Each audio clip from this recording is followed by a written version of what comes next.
તો વડોદરાને પૂરથી બચાવવા પૂરજોશમાં કામગીરી શરૂ થઈ ગઈ છે। વડોદરામાં ગત 26 ઓગસ્ટ માસમાં પહેલા 12 ઇંચ વરસાદથી વિનાશક પૂર આવ્યું હતું, ત્યારે વડોદરાને પૂરથી બચાવવા માટે ભારત સરકારે પૂર્વ સચિવ બીએન નવલાવાલાને મેદાનમાં ઉતાર્યા છે। ત્યારે તેમના નેતૃત્વમાં હાઈ લેવલ કમિટીની વધુ એક બેઠક મળી હતી, જેમાં મહાપાલિકા, કલેક્ટર કચેરી, નર્મદા નિગમના અધિકારીઓ ઉપસ્થિત રહ્યા હતા। મુખ્યમંત્રીના સલાહકાર SS રાઠોડ પણ આ બેઠકમાં ઉપસ્થિત રહ્યા હતા।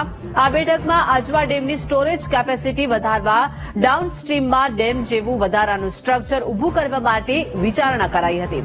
આ ઉપરાંત પ્રતાપપુરા ડેમ, વડલાદલા, ધાનેરા, હરિપુર તળાવમાં પણ સ્ટોરેજ કેપેસિટી વધારવા તેમજ ઊંડા કરવાની વિચારણા કરવામાં આવી હતી। ત્યારે આજવા ડેમના પૂર્વ વિસ્તારોનું પાણી ડાયવર્ટ કરી જાંબુવા નદીમાં ઠાલવવાની પણ વિચારણા થઈ હતી। ત્યારે વિશ્વામિત્રી નદીમાં પણ જ્યાં શક્ય હોય ત્યાં સ્ટોરેજ વધે તે માટે પણ વિચારણા કરવામાં આવી હતી।